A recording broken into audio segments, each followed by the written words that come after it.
बिस्मिल्लाहिर्रहमानिर्रहीम। अस्सलाम वालेकुम। आप देख रहे हैं चैनल 51 और मैं हूं अतीक खालिद धन्याल। नाज़रीन, आज हम मौजूद हैं लोक विरसा। यहाँ पे हम आपको दिखाएंगे जो पुरानी सकाफ़त है, जो पक्के लोग हुआ करते थे और कच्चे मकान हुआ करते थे, वो चीज़ें आज हमने आपके सामने रखनी हैं। और वो चीज़ें भी आपको दिखाएंगे कि जो पहले जो वक्त हुआ करता था, किस तरह के लोग हुआ करते थे। हर सूबे की कल्चर यहाँ पे मौजूद है, वो चीज़ें सारी हम आपको दिखाएंगे। तो थोड़ा-सा उससे पहले हम यहाँ पे डायरेक्टर म्यूज़ियम हैं लोक विरसा के अनवारुल हक साहब, उनसे भी हम गुफ्तगू करेंगे कि ये यहाँ पे कितने सूबे की कहाँ-कहाँ की सकाफ़त मौजूद है और कितने लोग यहाँ पे आते हैं और उसका प्रोसीजर क्या होता है, उनसे हम गुफ्तगू करते हैं। आपको भी उनसे जो भी सूरत हाल है हम आपको बताते हैं। अस्सलाम वालेकुम जी। वालेकुम सलाम। सबसे पहले बताइएगा कि कैसे हैं, आपकी तबीयत कैसी है? जी, अल्लाह का शुक्र, बिल्कुल ठीक, थैंक अच्छा, यू। आप यहाँ पे मौजूद हैं, रोज़ाना ये चीज़ें देखते तो आपको दिल में ख़्याल तो आता होगा कि ये चीज़ें वापस दोबारा से आ जाएँ, ये सारा कुछ? देखिए, पहली बात ये है कि हम एक आर्कियोलॉजिकल म्यूज़ियम नहीं है। आर्कियोलॉजिकल म्यूज़ियम वो होते हैं जो पुरानी तहज़ीब हुँ, दिखाते हैं। हम लोक विरसा का जो डोमेन है और ख़ास तौर पे इस म्यूज़ियम का, इसका नाम है विरसा म्यूज़ियम। हुँ, हुँ, और इसमें हम लिविंग कल्चर को, हुँ, जो आज भी आप किसी गाँव में चले जाएँ, गाँव में कहीं भी किसी जगह पे आप चले हुँ, जाएँ, आपको इवन रिमोट एरिया में चले जाएँ, हुँ, तो आपको जो कल्चर वहाँ प्रैक्टिस हो रहा होगा, लोग कैसे रहते हैं, उनकी स्टोरी टेलिंग कैसे करते हुँ, हैं, वो खाना कैसे बनाते हैं, उनके घर कैसे होते हैं, हुँ, ये सारी चीज़ें आज भी इसी तरह ज़िंदा आपको हैं। नज़र आएँगी। हुँ, तो हमारा मकसद ये था कि इस्लामाबाद में एक ऐसा म्यूज़ियम का क़याम अमल में लाया जाए, हुँ, जिसमें ना सिर्फ़ पाकिस्तानी बल्कि वो फ़ॉरेनर्स जो दूसरे मुल्कों से आते हैं, हुँ, हुँ, वो जब आएँ और ये देखेंगे पाकिस्तान का जो कल्चर है वो कितना डाइवर्स है हुँ, और इसमें यूनिटी कितनी है। क्योंकि हमारे यहाँ इस म्यूज़ियम में आप देखेंगे चारों सूबे, हुँ, हुँ, इसमें गिलगित बल्तिस्तान, हुँ, हुँ, आज़ाद आज़ाद कश्मीर कश्मीर। और दूसरे दूर दराज़ इलाके जो हैं, उसमें यहाँ पे आप चोलिस्तान को देखेंगे, उनके जो रिचुअल्स हैं वो हुँ, भी हुँ, आपको डेमोंस्ट्रेटिव है नज़र हुँ, आएँगे। यहाँ पे थरपारकर है, यहाँ पे कैलाश है। तो कौन-सा ऐसा इलाका है पाकिस्तान का जिसकी हमने डेमोंस्ट्रेशन यहाँ पे नहीं की? अच्छा, ज़बरदस्त। अच्छा, लोग यहाँ पे आते हैं और वो जब जब अपने गाँव से यहाँ पे शहर में आते हैं, तो ज़ाहिर-सी बात है वो चीज़ें देखने के लिए यहाँ पे आते हैं, उनका रिएक्शन क्या होता है? देखिए, मैंने आपसे पहले कहा कि चूँकि हम आर्कियोलॉजिकल म्यूज़ियम नहीं हुँ, हैं, हुँ, तो लोग उस म्यूज़ियम से इंटरैक्ट करते हैं बाकायदा हुँ, से। हुँ, जब आते हैं उनको ये लग रहा होता है कि वो इस म्यूज़ियम से, इनके डिस्प्ले से बातें कर रहे हैं। हुँ, हुँ, क्योंकि हमारा लिविंग कल्चर की डेमोंस्ट्रेशन है हुँ, हुँ, और दूसरी ये है कि जो हमारा थ्री डायमेंशनल वे में बना हुआ है, हुँ, हुँ, तो ऐसा लगता है कि जो ये स्टैचूज़ यहाँ बने हुए हैं, ये आपसे बात कर रहे हैं और हुँ, अपने बारे में आपको बता रहे हैं।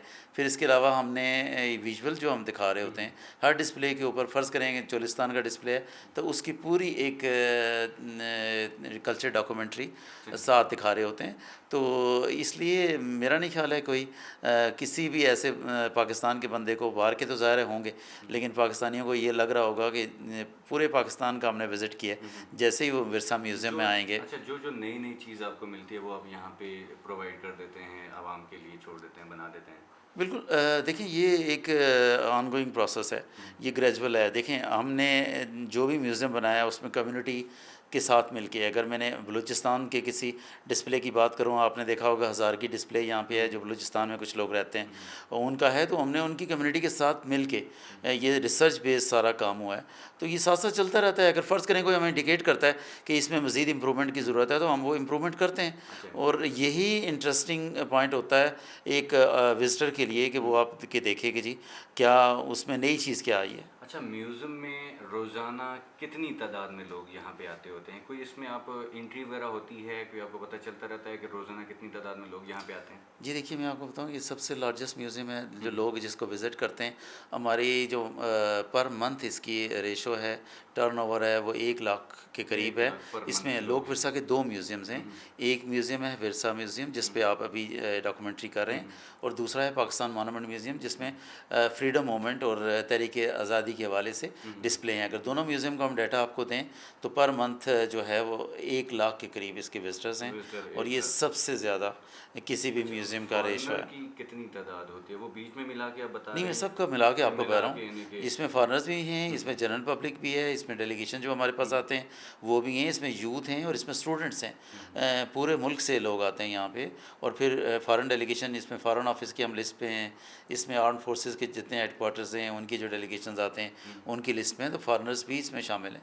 अच्छा, आम आदमी ये जो कल्चर देखने के लिए आता है, क्या उनके लिए कोई फ़ीस होती है या ये कितनी फ़ीस होती है? देखिए, यहाँ पे 2 कैटेगरीज़ के टिकट हैं, क्योंकि ये सेल्फ जनरेशन में म्यूज़ियम चल रहा है, इसमें गवर्नमेंट की फंडिंग नहीं है, गवर्नमेंट ने बनाया है, लेकिन हम इसको आप देखें ये 60,000 स्क्वायर फीट कवर्ड एरिया है इसका, यानी 25 गैलरीज़ हैं इसकी, और ये अगर हम इसको कहें तो 18,000 मीटर के करीब इसका रकबा है। तो इतने बड़े म्यूज़ियम की सिक्योरिटी, उसके डिस्प्लेज़ की मेंटेनेंस, ये सारी चीज़ें जो हैं उसकी मैनेजमेंट, उसके खर्चा आता है। तो इसका जो टिकट है वो फॉरनर्स का 800 रुपीज़ पर हेड है, और पाकिस्तानियों के लिए ये सिर्फ 50 रुपीज़ पर हेड है। अच्छा, 50 रुपये, 50 रुपये, और तो स्टूडेंट्स के लिए डिस्काउंटेड है 20 रुपीज़ पर ये हेड। तो इंतहाई मुनासिब है, जिसमें इंतहाई मुनासिब कम पैसों में ख़ास तौर पे आजकल के लिहाज से। हाँ बिल्कुल, और ये समझ लें कि फ्री है, क्योंकि आजकल के लिहाज से जैसे कि आपने कहा महंगाई भी है, तो उस दौरान अगर देखा जाए इंतहाई कम है, और इंतहाई कम पैसों में पूरा कल्चर देख लेते हैं। और उसमें जो दूर दराज के इलाके हैं ख़ास करके, तो उन दूर दराज इलाकों के क्या सूरत हाल होती है, जो वहाँ पे आपने देखा कि जैसे पानी भरना और वहाँ पे बकरियाँ और ये चीज़ें सारा की जो पुरानी बड़ी ज़बरदस्त चीज़ें याद ताज़ा हो जाती है, क्योंकि कुछ लोग जो हमने भी देखी ये चीज़ें, तो बड़ा मज़ा आता है ये देख के। तो मतलब 20 रुपये मेरे ख्याल में कुछ भी नहीं है। अच्छा, इसके लिए जो आपने यहाँ पे ये बनाया, तो ये कितना एक अमला है आपके पास यहाँ पे इसकी सिक्योरिटी के लिए? देखिए, सिक्योरिटी तो हमारी हार्ड सिक्योरिटी है, ज़्यादा प्रोफेशनल सिक्योरिटी है। उसके अलावा अगर टोटल अगर मैं म्यूज़ियम के लोग बताऊं तो तकरीबन 20-25 से ज़्यादा नहीं है। तो वो चूँकि डेडिकेटेड लोग हैं, सारे ट्रेंड लोग हैं, उन्होंने सारा काम पता होता है कैसे करना है, तो ये हम मैनेज इतनी स्टाफ के साथ हम कर सकते हैं। और दूसरी एक और बात मैं आपको बताना चाहता हूँ, इस म्यूज़ियम की ख़ास बात यह है कि ना सिर्फ पाकिस्तान का कल्चर, बल्कि आप देखेंगे जब आप डॉक्यूमेंट्री कर रहे होंगे तो आप देखेंगे कि इसमें वो ममालिक जिनके साथ पाकिस्तान के सकाफ़ती रिश्ते हैं, या पाकिस्तान के कल्चर या सकाफ़त के साथ उनकी मुमासलत है, उनके कल्चर को भी हमने मुख्तलिफ लिंक पैसेज की सूरत में यहाँ प्रोजेक्ट किया है। उनमें चाइना है, उनमें ईरान है, उनमें टर्की है, उनमें सेंट्रल एशियन स्टेट्स तकरीबन 9 के करीब सेंट्रल एशियन स्टेट्स हैं। तो ये पाकिस्तानियों के लिए एक अच्छी बात है कि वो दूसरे मुल्कों के भी कल्चर को देख सकते हैं, और जब फॉरेनर्स आते हैं तो वो पाकिस्तान के कल्चर को देखते ही हैं, और उन मुल्कों के कल्चर को भी देखने का उनको मौका मिलता है। बहुत शुक्रिया, thank you so very much जी। नाज़रीन, जैसा कि आपने देखा, और सारी बातें तो बहुत ही बेहतरीन थी, लेकिन एक अहम और ख़ास बात ये थी कि यहाँ पे जो पाकिस्तान के कल्चर के साथ साथ कुछ फ़ॉरेन कंट्रीज़ हैं, उनके कल्चर भी यहाँ पे मौजूद हैं, और पाकिस्तानी लोग, हम लोग या जो लोग बाहर नहीं जा सकते, वो उनका कल्चर यहाँ पे देख सकते हैं। तो ये चीज़ें सारी हम आपको भी दिखाएंगे, आइए हमारे साथ।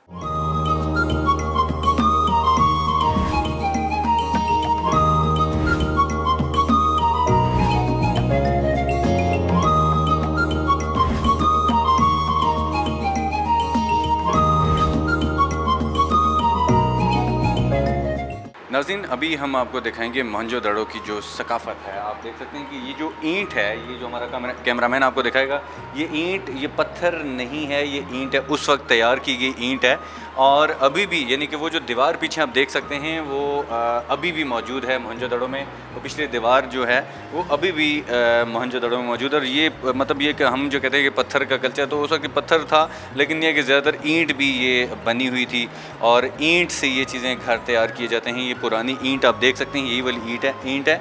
तो ये चीज़ें, ये मोहनजोदड़ो का सकाफ़त के हवाले से, वो पीछे ये चीज़ें आप देख सकते हैं, पुरानी सारी चीज़ें। अच्छा, ये भी आप देख सकते हैं कि ये मिट्टी के घर हुआ करते थे, और वहाँ पे जो गारा जिसको कहा जाता है, मिट्टी से बना के, उससे आज जो है आप देखें सीमेंट से जो है वो दीवारें प्लस्तर की जाती हैं, लेकिन उस वक्त ये पुराने सकाफ़त में, कल्चर में, एक जो मिट्टी से बनाया गया गारा जो होता है, उससे ये दीवारें बनाई जाती थी। तो ये मज़ीद आगे भी हम बढ़ते हैं, कुछ बाकी चीज़ें भी आपको दिखाएंगे। ये बैल आप देख सकते हैं कि ये बैल की जो ये सूरत हाल है, ये वहाँ पे उस वक्त, अभी तो आपने देखा ट्रैक्टर वगैरह से हल जो है, खेत जो है वो बनाए जाते थे। अब जो है, पहले जो है इनसे जो इनके साथ या साथ ये भी देख सकते हैं, ये गाड़ियाँ शाड़ियाँ बना के, पहले वक्तों में गाड़ियाँ शाड़ियाँ बना के ये चीज़ें इन्हीं के ऊपर सफ़र किया जाता था। ये इस तरह की गाड़ियाँ हुआ करती थी और ये बैल, इसे जो हल चलाए जाते थे, इस तरह के जो बैल हुआ करते थे। और अब जो आपको बताया कि अब तो तमाम मामलात जो है अलग हो चुके हैं, सारा कुछ मशीनी हो चुका है। पहले क्योंकि हम अपनी पुरानी यादें भूलना नहीं चाहते, पुरानी चीज़ें भूलना नहीं चाहते, और उसको ज़िंदा रखने के लिए ये म्यूज़ियम बनाया गया है और इसमें तमाम चीज़ें मौजूद हैं। हम आपको ये सारी चीज़ें दिखाएंगे वक्तन फ़वक्तन। ये देखें हमारे साथ। नाज़रीन, अभी आप देख सकते हैं ये मोहम्मद बिन कासिम, जिनका नाम जो है आपने तो सुना ही होगा, ये उनका मुजस्मा है और द लैंड ऑफ हिस्ट्री के नाम से, यानी कि ये चीज़ें कुछ यहाँ पे मौजूद हैं। और उसके अलावा यहाँ पे ये बाकी भी आप देख सकते हैं कि ये मुजस्मे यहाँ पे नस्ब किए गए हैं। कुछ मेरे ख्याल में कुछ कब्रें शायद बनाई गई। ये जो पुरानी चीज़ें, जितने भी उनके जो हथियार वगैरह थे, वो भी आप देख सकते हैं। और ये कुरान पाक जिसके ऊपर रख के जो है कुरान पाक पढ़ा जाता है, तो ये चीज़ यहाँ पे मौजूद है। पुरानी जितनी भी चीज़ें यहाँ पे ये आप देख सकते हैं। द हिस्ट्री ऑफ लैंड के नाम से ये जगह बनाई गई है। इसमें पुरानी जितनी भी कल्चर है वो यहाँ पे मौजूद है। वो छुरियाँ भी पड़ी हुई हैं, कुछ तलवारें पड़ी हुई हैं, और ये सारी, और देख सकते हैं साथ साथ वो कैंडल वगैरह पड़ी है जिसमें आग जला के छोड़ दिया जाता था। लाइट नहीं जब होती थी उस वक्त आग जला के उसको रख दिया जाता, तो वो आग जलती रहती थी, तो रोशनी भी हुआ करती थी। और ये कुछ पानी के छोटे छोटे से मटके बने हुए हैं। ये मटके आप देख सकते हैं कि पानी के, अब तो आपको बताया है कि कुछ वो चीज़ें नहीं रही। अब ये है कि पानी के मटके हैं जिसमें पानी डाल के रख दिया जाता था और काफ़ी देर तक ठंडा पानी रहता था। और ये चीज़ें आप देख सकते हैं। मज़ीद कुछ चीज़ें हम आपको दिखाते हैं। नाज़रीन, हमारे साथ मौजूद हैं, शहरी हैं, इनसे कुछ बातचीत करेंगे। यहाँ पे आए हैं ये म्यूज़ियम में। तो अस्सलाम वालेकुम जी। सलाम। आप म्यूज़ियम में आए हैं, कैसा महसूस कर रहे हैं? बहुत अच्छा महसूस हुआ। और वो ये होता है कि जैसे पुरानी जो सकावत है, या हम लोग अब इस वक्त जो सकावत भूल गए, फिर दोबारा एकदम हमारे दिल में अंदर में हो कि हमारे मुल्क में एहसास हो रहा है कि इस तरह की सकावत हमें अल्हम्दुलिल्लाह मौजूद है। बहुत हमें खुशी हुई और इस तरह के होने चाहिए। कहाँ से हैं आप? हम आए हैं सिंध से। सिंध से हैं, तो सिंधी कल्चर आपने सारा कुछ बिल्कुल देखा, अच्छा, आपने बिल्कुल पुरानी हमें चीज़ें बहुत सारी। अच्छा पसंद आया। और मैं ये कह रहा हूँ कि सिंधी कल्चर के साथ साथ दूसरे कल्चर से भी हम बहुत रोशनास हुए, हमें बहुत फ़ायदा हुआ। इंशाल्लाह आइंदा भी इस तरह के हम जब आएंगे तो यहाँ पे से लुत्फ़अंदोज़ होते रहेंगे। थैंक यू सर, बहुत बहुत शुक्रिया। नाज़रीन, आपने देखा कि ये शहरी थे और अभी हम जो मौजूद हैं चाइना के कल्चर, ये आप देख सकते हैं। ये चाइना गैलरी है। यहाँ पे ये जो जितने भी ये पेंट किए गए हैं, ये चाइना के हवाले से मुजस्मा खड़ा कर दिया गया है। और ये सारे आपको हमारे कैमरामैन दिखा सकते हैं कि ये चीज़ें जो मौजूद हैं, ये चाइना की सकाफ़त दिखाती हैं कि चाइना की सकाफ़त कैसी है। मुजस्मे जो पड़े हैं, तो इनके आगे जो कुछ बॉक्स पड़े हैं, और ये बॉक्स रोटी वाले नहीं हैं, बल्कि इसमें जो है पुराने वक्तों में, अब भी कहीं दूर दूर इलाकों में लोग हैं मौजूद हैं जो सांप पकड़ते हैं। तो ये सपेरे हैं। ये आपने ये बांसुरी वगैरह देख सकते हैं, इनके हाथ में जो है ये बांसुरी बजा के सांप को अपने काबू में करते थे, तो इसमें बंद कर देते। अभी भी ये चीज़ें मौजूद हैं, लेकिन ये दूर दराज के इलाकों में हैं। और अभी साथ ही ये एक आप देख सकते हैं, ये जिसको देख के मैं खुद ही पहले सोच में पड़ गया था शायद ये बिल्ली है और इनके पास बैठी है, लेकिन ये बिल्ली ये मतलब ओरिजिनल नहीं है, ये भी बिल्ली का एक मुजस्मा ही है। मैं देख के पहले ये सोचा था शायद ये ओरिजिनल है, लेकिन ये कि एक मुजस्मा, बिल्ली का मुजस्मा बना हुआ है। तो ये जो है ये यहाँ पे आप इसमें सांप जो है पकड़ के, ये बीन जो इसको बीन कहा जाता है, और ये बजाते होते थे और सांप उनके काबू में, कंट्रोल में आता था, सामने आ जाता, तो इसमें वो पकड़ के इसमें डाल देते थे। बाकी वो आप देख सकते हैं कि ये दूर दराज जितने भी इलाके हैं, अभी भी मतलब ये चीज़ें ऐसा नहीं है कि ख़त्म हो गई हैं, अभी भी मौजूद हैं। जो दूर दराज इलाके हैं वहाँ पे ये मटके पड़े हैं, ये मिट्टी के हैं। और इसकी ख़ास बात ये होती है कि इसमें पानी अगर आप डाल दें तो एक तो खुशबू बड़ी ज़बरदस्त होती है इसमें पानी अगर आप डालेंगे, और दूसरा ये होता है कि काफ़ी देर तक ये पानी ठंडा रहता है। इसलिए लोग जो है ज़्यादातर प्रेफर करते हैं जो मिट्टी का बर्तन जो होता है उसको प्रेफर करते हैं। कूलर भी बने होते हैं और वो कूलर जो है उसमें पानी ठंडा ही रहता है, काफ़ी हद तक ठंडा रहता है और उसमें मज़े की बात ये होती है कि उसका जायका भी थोड़ा सा बदल जाता है, अलग से हो जाता है और खूबसूरत सा मिट्टी की खुशबू के साथ होता है। आइए हमारे साथ कुछ आगे मज़ीद चीज़ें आपको दिखाते हैं। ये जो आप देख सकते हैं ये आदम खान दुरखान, ये जो आप मुजस्मा देख सकते हैं वो इस हवाले से है कि आदम खान दुरखाने की दिल को छूती रोमानवी दास्तान ने पाकिस्तान के सूबा खैबर पख्तूनख्वा की खूबसूरत वादी सवात में जन्म लिया। आदम खान हसन खान का एक वजिया बेटा था और रुबाब बजाने के हवाले से मशहूर था। ये आदम खान के रुबाब का सुर ही था जिसने दुरखाने की रूह के तारों को छेड़ दिया और दोनों मोहब्बत में गिरफ़्तार हो गए थे। नाज़रीन, आदम खान के वालिद ने दुरखाने के वालिद से अपने बेटे की शादी के लिए दुरखाने का रिश्ता मांगा, लेकिन उसने बताया कि वो दुरखाने का रिश्ता किसी और शख्स को दे चुका है। दुरखाने को उसकी ख्वाहिशात के बरखिलाफ़ एक दूसरे शख्स से शादी के लिए मजबूर किया जाता है, जिससे दिलगीर आदम खान शदीद बीमार पड़ जाता है। दोनों एक दूसरे के बगैर नहीं रह सकते और बिलाखिर इकट्ठे मौत की बाहों में चले जाते हैं। ये जो आप तस्वीर देख सकते हैं ये आदम खान की है और ये जो अंदर आपको हमारा कैमरामैन दिखा रहा है ये दुरखाने की आदम खाने की है और ये जो साथ है फीमेल की जो बनी हुई है ये दुरखाने की है, जिनसे रिश्ता इनके लिए रिश्ता मांगा गया और रिश्ता नहीं दिया और दोनों जो हैं इकट्ठे ही मौत के मुंह में चले गए हैं। ये जो दिलगीर आदम खान हैं वो और ये दुरखाने इकट्ठे मौत के मुंह में चले गए, दोनों की इकट्ठी मौत वाक़ हो गई थी क्योंकि इनका रिश्ता जो है उनका रिश्ता इनको नहीं दिया गया था, इस वजह से आपस में दोनों की डेथ इकट्ठी ही हो गई थी। अभी कुछ आगे चलते हैं। ये आप देख सकते हैं कि बांसुरी बजाते हुए ये लोग आपके पास हीर रांझा, ये सामने आप देख सकते हैं कि हीर रांझा की दास्तान तो आपने पढ़ी है और सारी कहानी आपने सुनी भी है।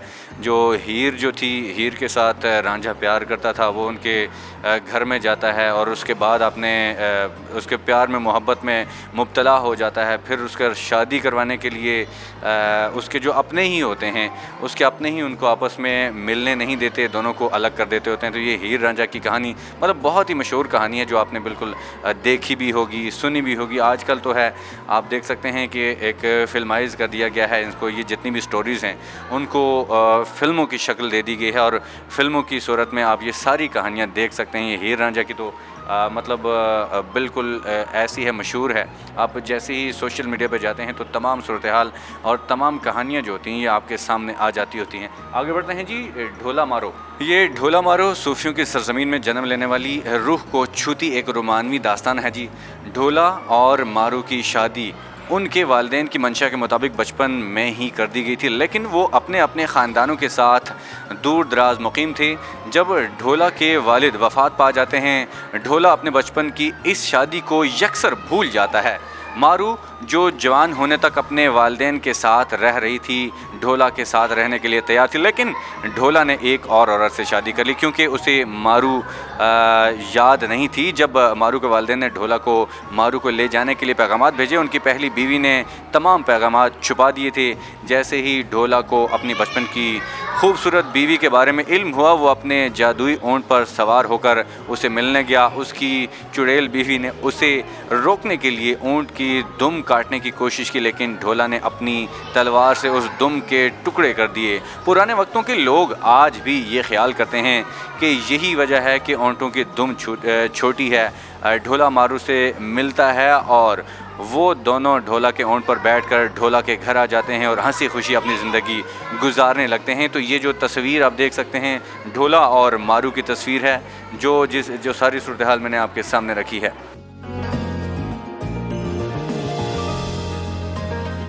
नाज़रीन, ये आप देख सकते हैं हानी शाह मुरीद, ये तस्वीरें आप देख सकते हैं।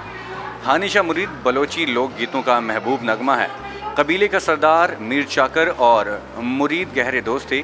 मुरीद तीर अंदाजी के फ़न में ताक और ख़ूबसूरत हानी का मंगेतर था। एक दिन जब दोनों दोस्त शिकार कर रहे थे, शाह मुरीद वापसी पर हानी से मिलने के लिए रुक गया।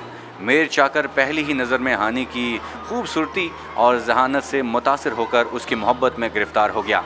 उसने फ़ैसला किया कि वो धोखे से मुरीद को हानी को छोड़ने के लिए मजबूर कर देगा। उसने मुरीद को नशे में धुत करके उसे हानी को छोड़कर उसे देने के लिए कहा। मुरीद उसके धोखे में आ गया। फिर जब मुरीद को होश आया तो दिल शिकस्ता होकर उसने कबीले को छोड़ दिया और ज़िंदगी के तमाम आसाइशों को खैर बात कहकर मलंग का रूप धार कर बाकी ज़िंदगी गुजारने लगा। नाज़रीन, ये आपने देखा कि ये जो सूरत हाल भी हमने आपके सामने रखी है हानी शाह मुरीद की, कि उनके साथ क्या होता है, कैसे धोखे से बीवी को अपनाया जाता है। दूसरा बंदा जो है अपनी इनको बीवी की जो है इनकी धोखे से इनसे ले लेता है, तो उसके बाद जो है वो अपनी ज़िंदगी जो है वो गुजारते हैं, एक मलंग का रूप धारने के बाद अपनी ज़िंदगी गुजारते हैं। देख सकते हैं कि ये चीज़ पानी जो है ऐसे निकाला जाता था कुएँ से, अब जो है मोटर्स वगैरह का इस्तेमाल किया जाता है, लेकिन पहले जो था वो हाथ से वो चक्की को घुमाया जाता था, जिससे वो नीचे से कुएं से पानी बाहर आता था और लोग पानी ठंडा पानी पीते होते थे। और वो साथ आप देख सकते हैं, और चूल्हे बड़े ज़बरदस्त किस्म के चूल्हे थे, वो लकड़ियाँ जलाई जाती थी, और लकड़ियाँ जलाने के साथ साथ वो सालन जो बनाया जाता था मिट्टी का बर्तन में, उसके मिट्टी के बाउल में सालन बनाया जाता था। और साथ आप देख सकते हैं कि बड़ा ही बेहतरीन माहौल, और जो साथ वो चीज़ें आप देख सकते हैं वो लस्सी बनाने के लिए इस्तेमाल की जाती थी, कुछ छोटी छोटी चीज़ें। और जो एक और चीज़ यहाँ पे ये चीज़ आप देख सकते हैं, बिल्कुल हमारा कैमरामैन जो आपको दिखा रहा है, ये लस्सी, ये पहले वक्तों में ऐसे लस्सी बनाई जाती थी, और लस्सी बना के औरतें काफ़ी टाइम तक ये लस्सी बनाती थी और इससे मक्खन भी निकाला जाता था। ये आप देख सकते हैं बड़ा ही खूबसूरत और मिट्टी के बर्तन में। अब उसके बाद आहिस्ता आहिस्ता जब बदला तो ये जो दूसरे बर्तन आ गए थे, तो उस बर्तनों में कुछ औरतें बनाना शुरू हो गई। लेकिन अब जो है दूर दराज के इलाकों में अगर आप देख सकते हैं वहाँ पे लस्सी तो बनाई जाती है, लेकिन अब यहाँ पे शहर में अगर कहें कि लस्सी तो वो बाज़ारों में मिल सकती है, लेकिन किसी के घर में कम ही मिलेगी, अगर मिलती भी है तो मशीनी लस्सी। और बाकी अभी ये जो आप देख सकते हैं, पुराने वक्तों में ये भी होता था कि अब भी मतलब दूर दराज के इलाके, जैसे बार बार हम कहते हैं कि लोग बैठे होते थे अपने चारपाइयों पे, और साथ ही आप देख सकते हैं हैंड फैन, यानी कि बिजली जब नहीं होती थी, कम होती थी, तो लोग जो है हैंड फैन जो पंखी जो होती है, जिसको पंखी कहा जाता था, उसका इस्तेमाल करते थे जो लोग, और अपने गर्मी को भगाते होते थे। लोग ऐसे ही बैठे होते थे बड़े ज़बरदस्त एक माहौल में, लोग बैठ के, और गिलास आप देख सकते हैं पीछे, ये गिलास लस्सी डाल के भर भर के पिए जाते थे, लस्सी शस्सी बनती थी। और रोटियां रखने के लिए आप पीछे उसके बैक साइड पे आप देख सकते हैं कि रोटियां रखने के लिए भी वो एक बनी हुई है, नाम उसका पता नहीं क्या कहते हैं, लेकिन यह कि रोटियां रखने के लिए चीज़ बनाई गई है। और बाकी जो है कुछ शहरी हैं, उनसे हम बात करते हैं, यहाँ पे मौजूद हैं। अस्सलाम वालेकुम जी, क्या हाल है, कहाँ से आए हैं आप? जी, हम लाहौर से हैं। लाहौर से हैं। ये लोग फिर साथ म्यूज़ियम देखने के लिए, जी तो कैसा लगा आपको ये? जी अल्हम्दुलिल्लाह बहुत अच्छा है। पूरी फैमिली के साथ आए जी हैं? फैमिली के साथ अच्छे हैं। मतलब क्या सोच के आप यहाँ पे आए हैं? आप बस ये हम अपने पाकिस्तान की सकाफत देखने के पाकिस्तान की सकाफत देखने के लिए, पंजाब, लिए। जी पंजाब, सिंध, कश्मीर, गिलगित बल्तिस्तान, बलूचिस्तान जो अच्छा, हमारा ये चीज़ें जो जितनी भी पढ़ी आपने तो ज़्यादा से बातें देखी होंगी, तो आपके बच्चों को जब आपने देखा है तो वो उनके तासुरात क्या थे? ज़ाहिर है उनके लिए तो ये एक नई चीज़ होगी, तो वो उसमें डिफरेंट ही महसूस करेंगे।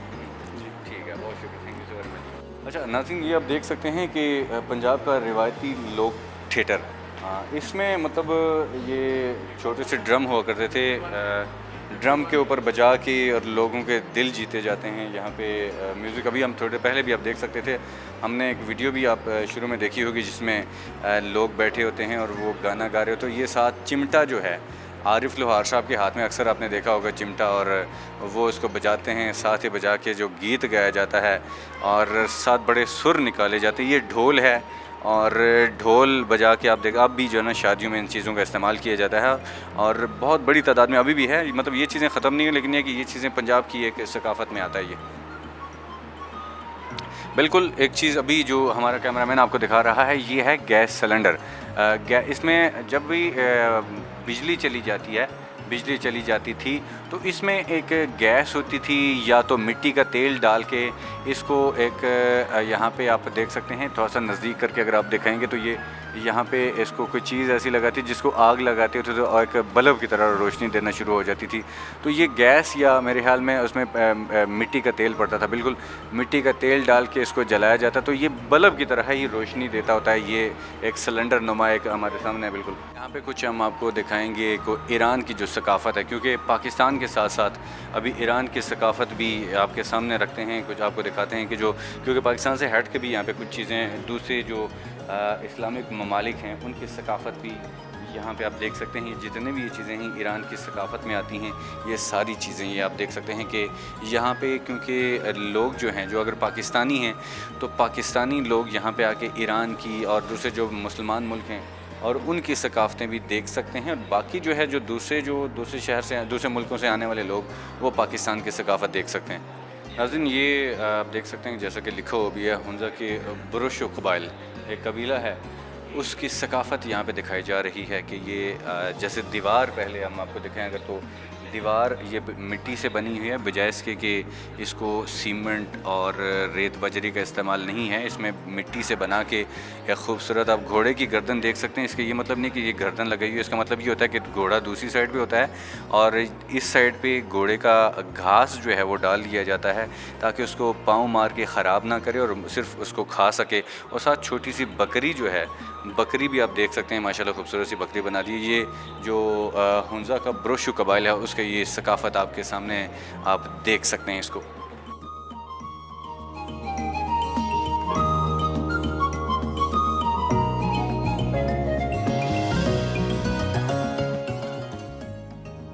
और ये चीज़ अगर आप देख सकते हैं तो इसमें लोग नीचे बैठ के सारी गैदरिंग होती है और इकट्ठा जब मजमा बैठता है, बांसुरी वगैरह बजाई जाती है, ढोल बजाया जाता है और आपस में बैठ के जो खुशगपियाँ होती हैं, ये वाला एक आप देख सकते हैं। और पीछे मतलब बजाय इसके कि आजकल कुर्सियों का इस्तेमाल किया जाता है और टेबल वगैरह का इस्तेमाल होता है, तो तब जो है ये पत्थर वगैरह के ऊपर बैठ के वो दोस्त वगैरह जो फैमिलीज़ के लोग बैठते होते थे और गपशप मारते होते हैं, खाते पीते हैं। और वहाँ पे आपको होता है कि ड्राई फ्रूट का इस्तेमाल किया जाता है इकट्ठे नीचे बैठ के इन चीज़ों। अब भी अगर वो हुंज़ा के लोग, गिलगित के लोग पाकिस्तान आते हैं तो अब भी उनकी यही चीज़ें हैं कि वो बैठते हैं इकट्ठे बैठ के। इकट्ठे बैठने के बाद जो है वो ये चीज़ें मतलब ड्राई फ्रूट वगैरह नीचे ही बैठते हैं, क्योंकि अब तो हम लोग तो कुर्सियों पे बैठते हैं, लेकिन वो कुर्सियों पे नहीं बैठते, वो बल्कि नीचे बैठने को पसंद करते हैं और नीचे बैठ के ड्राई फ्रूट वगैरह और खाना पीना करते हैं। कश्मीर और कराकरम के हवाले से ये चीज़ आप देख सकते हैं, ये ट्रक और सजावट का फ़न, बिल्कुल जी, ये आप देख सकते हैं कश्मीर में अब भी जो है ये ट्रक और साथ ही मतलब बेहतरीन किस्म के कश्मीर और कराकरम ट्रक और इसी तरह की गाड़ियाँ सजाई जाती हैं। और गाड़ियाँ अच्छा आप देख सकते हैं कि कुछ जो छोटी गाड़ियाँ जो होती हैं, कश्मीर के लोग, कराकरम के लोग छोटी जो सुजुकी गाड़ी भी जो होती है उसको भी इसी तर्ज पे बनाते हैं, ट्रक की तर्ज पे बना के, और उसके ऊपर पेंट किया जाता है और कुछ लिखाई होती है, लिख के उसको जो है मार्केट में लेके आया जाता है। तो ये चीज़ें जो इस्तेमाल होती है, कुछ मेरे ख्याल में सीमेंट की नहीं है, कुछ चीज़ पहले जो हम देखते होते थे कुछ सीमेंट की बनी होती थी, लेकिन अब में ये कुछ और चीज़ से तैयार की हुई है मेरे ख्याल में, क्योंकि ओरिजिनल जो मेरे ख्याल में थी वो सीमेंट और कुछ और चीज़ इस्तेमाल होती है। तो ये बड़ी मज़बूत होती है और टूटती भी नहीं होती है, मज़बूती इसमें इतनी है। और ये अब आगे देख सकते हैं कि जिसको है तो मेरे ख्याल में सिर्फ वैसे ही बना हुआ मिट्टी का बना है, लेकिन देख के जो है देख के मुंह में पानी आ जाता है। आप देख सकते हैं कि ये जो सालन पड़ा हुआ है, चिकन का सालन पड़ा हुआ है उसमें, और साथ रोटियां, तंदूर की रोटियां पड़ी हुई हैं, और ये जो है ये पानी के लिए रखा गया, और साथ ये जो लस्सी शस्सी और लस्सी डाल के और इस तरह एक माहौल बना दिया जाता है बड़ा बेहतरीन किस्म का, जो अब भी आप देख सकते हैं बैक साइड पे कि दूर दराज जो होटल होते हैं अभी भी, जहाँ पे अगर हम जाएं तो वहाँ पे ट्रक ड्राइवर और दूसरे जो ड्राइवर हजरात होते हैं तो वो बाहर बैठ के चारपाई के ऊपर बैठ के इसी तरह रोटी खाते हैं। और ये आप देख सकते हैं कि ये कुछ फल वगैरह रखा होता है, ये मतलब एक सलाद की शक्ल में सलाद बना हुआ है, और सलाद और साथ वो चिकन मुर्गी आप देख सकते हैं जी, ये एक मुर्गी का मुजस्मा, और वो सामने जो है ढोल जो बना हुआ है वो पानी के लिए इस्तेमाल किया गया है। पानी उसमें डाल के रख दिया जाता है, और पानी मतलब जैसे ही ज़रूरत पड़ती है तो उससे जो है छोटे किसी बर्तन में डाल के इस्तेमाल कर दिया जाता है। और ये बाकी आगे भी हम आपको दिखाते हैं जी, ये कुछ गमले पड़े हैं, और ये हुक्का आप देख सकते हैं कि ये हुक्का है जिसको मतलब अब भी दूर दराज इलाकों के लोग हुक्का वो एक कुछ तंबाकू वगैरह डाल के वो सिगरेट के हिसाब से वो उसको यूज़ करते हैं। साथ ही कुछ मुर्गी है, और ये बैठे हैं कुछ पेंट कर रहे हैं जी, पेंटिंग के लिए बैठे हैं। और ये आप आगे देख सकते हैं ये खुसा बनाया जा रहा है। ये सकाफ़त अभी भी ये चीज़ें अब शादियों पे पहना जाता है, उसके बगैर लोग जो है वो खुसा नहीं पहनते, लेकिन ये कि शादियों पे बहुत ज़्यादा तादाद में लोग शेरवानी के साथ ये इस्तेमाल करते हैं। तो ये एक सकाफ़त अभी भी, ये हैंड से, हाथ से, अभी तो मेरे हाथ में मशीनों से बनाए जाते हैं, लेकिन ये क्या हाथ से बनाया गया खुसा आप देख सकते हैं कि बड़ा ही बेहतरीन किस्म का खुसा होता है। और ये आप देख सकते हैं कि अब ये सारी चीज़ें जो पहले हाथ से बनाई जाती थी, अब जो है वो ये आप देख सकते हैं ये हाथ से बनाई जाती थी। ये कढ़ाई है ये चीज़ें, वो अब धागा आप देख सकते हैं, कढ़ाई, और ये ऐसे ही बैठ के अब भी कहीं है, मतलब जो भारी काम किया जाता है अब भी इस्तेमाल किया जाता है। क्योंकि ये चीज़ जहाँ पे हम पहले रहते थे वहाँ पे कुछ हुनरमंद लोग रहते थे और वो ये हाथ से हम उनको बनाते हुए हमने खुद देखा है। तो ये हाथ से बनाई हुई कढ़ाई है। और ये सामने जो आप देख सकते हैं बड़ा ही भारी किस्म का काम इसके ऊपर किया जाता है। अक्सर शादी ब्याह पे इस्तेमाल किया जाता है और शादी ब्याह के मौके पे ये चीज़ें इस्तेमाल दुल्हन के लिए इस्तेमाल की जाती हैं। तो बाकी हम चीज़ें आपको दिखाते हैं। ये कुछ हाँ बिल्कुल जी, पेशावर की एक ज्वेलरी शॉप है। ये मेरे ख्याल में हाथ से बना रहे हैं शायद, ये हाथ से देहात में ज़ेवरात की दुकान, बिल्कुल जी। ये देख सकते हैं ये सारा ये मसाला बना हुआ है, इससे मेरे ख्याल में ज्वेलरी बनाई जाती है। ये पेशावर की जो है, ये देहात में जो ज़ेवरात की दुकानें होती हैं वो इस तरह ज़ेवरात बनाए जाते हैं और शादी ब्याह पे इस्तेमाल करने के लिए यहाँ ये चीज़ें आप यहाँ पे बनी बनाई आपको वो बना रहे हैं, लेकिन यहाँ पे चांदी की चीज़ें यहाँ पे बना के और यहाँ पे रख दी गई है सेल के लिए। उसके बाद जो कस्टमर आता है और कस्टमर उसको ख़रीदता है। और ये तो पहले की बात है। अभी आप लेटेस्ट कुछ फ़ोटो ये हमारे पास मौजूद हैं, ये भी साथ आपको कैमरामैन दिखाएंगे। तो ये चीज़ें भी आप देख सकते हैं कि अब जो है ये पहले और बाद की सूरत हाल अब आपके सामने है कि किस तरह से लोग ज्वेलरी बनाते थे हाथ से और हाथ से बना के सेल करते होते थे। नाज़रीन, फ़िलवक्त कश्मीर का 1/3 हिस्सा जो है पाकिस्तान के ज़ेर इंतज़ाम है, जिसे आज़ाद कश्मीर कहा जाता है। आज़ाद कश्मीर का खित्ता पंजाब की शुमाली हद पर वाक़े मीरपुर के मैदानों से लेकर हिमालय के दामन के तूलो अर्ज़ से गुज़रता हुआ शिमाल में वाक़े 6000 मीटर बुलंद पहाड़ों तक फैला हुआ है। यहाँ पर पेश किए गए कश्मीर के मंज़र में कश्मीर से ताल्लुक़ रखने वाली दस्तकारियों की मुख्तलिफ़ अशिया मसलन पिपर माशी, धात का काम, नमिंदे, गाबा, शालों और लकड़ी की दीगर आराइशी चीज़ों की नुमाइश की गई है। नाज़रीन, ये ख़ित्ता अपने कुदरती हुस्न और आला मयार की खूबसूरत रिवायती दस्तकारियों की वजह से दुनिया भर के सयाहों की दिलचस्पी का मरकज़ है। कश्मीरी दस्तकार मर्द ख़वातीन की ये फ़नी महारत लकड़ी के मुख्तलिफ़ सामान, चांदी से बनी अशिया, कालीनों और गलीचों पर में नुमाया नज़र आती है।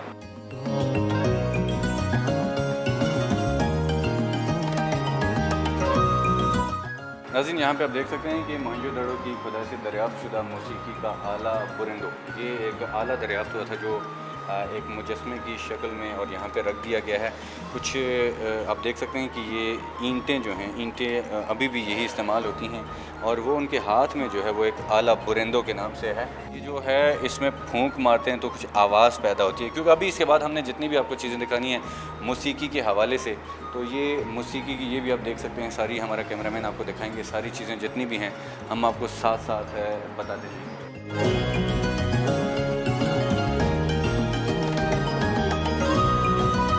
आप देख सकते हैं कि ये एक जो म्यूज़िक का सामान अभी हम आपको दिखा रहे हैं पहले वक्तों में, अभी दूर दराज जैसे पहले वक्तों में बार बार मैं कह रहा हूँ, लेकिन ये है कि अभी चीज़ें हैं। और तंबूरा बलोची लोग इस्तेमाल करते हैं ये चीज़ें। ये म्यूज़िक का एक इंस्ट्रूमेंट है। और उसके बाद है रांती, ये आप देख सकते हैं रांती, इसको ऐसे बजाया जाता है मेरे ख्याल में ब्लेड लेके, और उसकी जो तारें हैं उन तारों के ऊपर ब्लेड लगाया जाता है, तो वो उससे एक म्यूज़िक की एक धुन सी बनती होती है। और साथ जो है वो ये रांती और उस एक तारा, ये जो हमारे पास आप देख सकते हैं, ये सारे मेरे ख्याल में ब्लेड से या कोई ऐसा छोटा सा जो है वो लोहे का कुछ, बिल्कुल ये आप देख सकते हैं, इससे इस्तेमाल किया जाता है। ये चीज़ इसके ऊपर इस्तेमाल होती है तारों के ऊपर, तब इसमें धुन सी बनती है और उस धुन के बाद एक खूबसूरत सा म्यूज़िक भी आप उसके साथ गा सकते हैं। और क्लासिकी जो है क्लासिकी सारंगी ये म्यूज़िक हैं, इससे ये जितने भी आप सिंध वाली साइड पे और सिंधी सारंगी, ये वहाँ पे ये चीज़ें इस्तेमाल होती हैं, उसमें म्यूज़िक बनता है। अब जो है अगर शहरों की बात की जाए तो ये चीज़ें तो मेरे ख्याल में बहुत कम नज़र आती हैं, लेकिन यह कि आप देख सकते हैं मतलब सिंध वाली साइड पे बड़ी ज़बरदस्त ये चीज़ें पाई जाती हैं दूर दराज। क्लासिकल सितार में ये भी आपके सामने मौजूद है। और बाकी जो है सूरत हाल अगर आपको दिखाएँ, वीना, ये वीना मलिक वो नहीं है, ये वीना, ये हमारे पास ये गिटार टाइप, इसमें म्यूज़िक बनाया जाता है और साथ उसको वो नट से हैं उससे वो म्यूज़िक सेट किया जाता है, फिर उसके बाद जो उसको बजाया जाता है। सरिंदा है ये सामने जो आप देख सकते हैं, सरिंदा है। और चित्राली सितार आप देख सकते हैं, साथ साथ चित्राली सितार है। और अभी जो है आप देख सकते हैं सरमिंडल, सरमिंडल, बिल्कुल जी सरमिंडल, ये भी सारे जितने भी म्यूज़िकल इंस्ट्रूमेंट हैं ये सरमिंडल बिल्कुल जी सरमिंडल है। ये भी एक म्यूज़िकल एक सरमिंडल है, ये एक इंस्ट्रूमेंट है।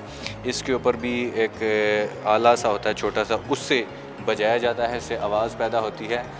सरोज़ आप देख सकते हैं, ये भी एक शक्लें कुछ अलग अलग से बना दी जाती हैं। ये बाकी नीचे जो है बेंजो जो है, अच्छा बेंजो इसको कहा जाता है। ये अभी ये चीज़ जो है अब किसी किसी जगह पे मिल जाती है आपको, लेकिन यह है कि ज़्यादातर ख़ासकर दूर दराज के इलाकों में ये चीज़ आपको मिलती है। और ये आप नीचे जो बोरेंदो जो हमने पीछे आपको दिखाया कि वो दरियाफ़्त हुआ था, ये इसके अंदर जब फूंक मारते हैं तो उससे एक आवाज़ एक पैदा होती है, धुन सी पैदा होती है, तो वो भी म्यूज़िक में इस्तेमाल की जाती थी। ये जोड़ी आप देख सकते हैं, ये भी ऐसे ही करके बजाई जाती है। ये जोड़ी जो है इसको बांसुरी इसको कहा जाए, और ये मुंह के ज़रिए इसमें मतलब जो म्यूज़िशियन होते हैं वो इसको बजाते हैं। तो आप इसकी धुन अभी भी अगर आप सोशल मीडिया पे जाएँ तो ये काफ़ी तादाद में और काफ़ी हद तक आपको ये मिल सकती हैं। और ये सपेरे जो इस्तेमाल करते हैं, बीन जो होता है सपेरे के हाथ में होती है, आप देख सकते हैं कि सांप पकड़ने के लिए ये चीज़ इस्तेमाल की जाती है। और इसी तरह ये आप नड़ और अलगोज़ा, ये चलगोज़ा नहीं जी अलगोज़ा है, और बांसुरी है, ये आप देख सकते हैं। इसको बांसुरी बजा के एक सुर पैदा किया जाता है और उसको इस्तेमाल होता है म्यूज़िक में। तो ये भी दफ़ है, मतलब ये दफ़ तो इसके बारे में तो आपने सुना ही होगा, बड़ी मीठी मीठी सी आवाज़ और दफ़ के साथ म्यूज़िक वगैरह, और उसमें ये चीज़ें किसी किसी जगह पे आज उस तरह से इस्तेमाल पहले की तरह तो नहीं है, लेकिन किसी किसी जगह पे इसका इस्तेमाल अभी भी बेहतरीन है। अच्छा, ये ऊपर आप देख सकते हैं कि चिमटा, ये जो ऊपर चिमटे को देख सकते हैं, और खड़ताल ये नीचे है, और साथ ये आप देख सकते हैं दम्बक, ये दम्बक है, और इसमें मेरे ख्याल में पानी शानी समा। ये चिमटा जो है आपने देखा है, जैसे मैंने पहले आपको कहा था कि आरिफ लोहार साहब जो है उनके हाथ में अक्सर ये होता था, तो ये इसको बजा के सॉन्ग के गाने के दरमियान अभी भी इस्तेमाल होता है, पहले तो था लेकिन अभी भी इस्तेमाल होता है। और ये ढोल है, और डाडंग, ये कोई ढोल की एक किस्म है, ये ढोलकी है, और ये ढोल की किस्म डाडंग जो है ये भी आप देख सकते हैं। बाकी कुछ चीज़ें और भी मज़ीद आपको दिखाते हैं। नाज़रीन, आप देख सकते हैं कि ये क्या बहाना है पेशावर का, ये ग्रीन टी। यहाँ से आपको बताया कि पेशावर की जो सकाफ़त में अगर वहाँ पे गपशप के लिए बैठे हों तो चाय कम होती है और कहवा ज़्यादा होता है। ये पेशावर का कहवा खाना है, और ये जो कप पड़े हैं, सार केटल पड़ी हैं, इसमें आप चाय डाल के कहवा डाल के रख देते हैं, और साथ इसमें अगर गर्म हो तो उसको ठंडा करके जो है इस चीज़ में इस्तेमाल किया जाता है। और वो बना के उसमें वो पूरी जो टब सा बना है, फ़िल्टर सा उसमें डाल दिया जाता है, और फिर उसके बाद जो है वो डाल के देते रहते हैं। ये पेशावर का चाय खाना है।